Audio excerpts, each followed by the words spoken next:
একদিকে মরুভূমি আর একদিকে জঙ্গল, এটা কোথায় চলে আসলাম?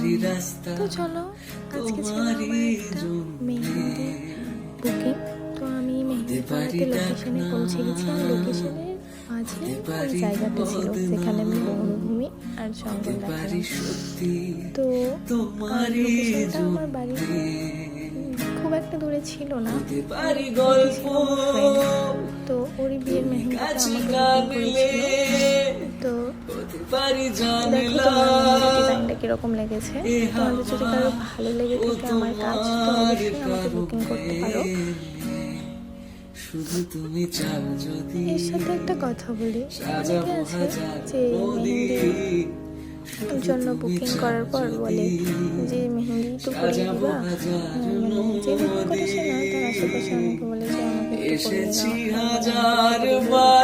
করে দাও না।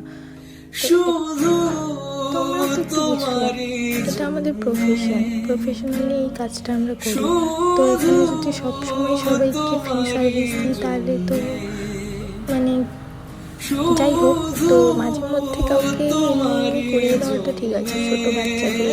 কিন্তু তোমরা যারা বড়রা এফোর্ড করতে পারো তারপরও এরকম করো, সেই জিনিসটা ভালো লাগে না। তো কথা বলতে বলতে কাজ শেষ করে বাড়ির দিকে রওনা হয়ে গেছি।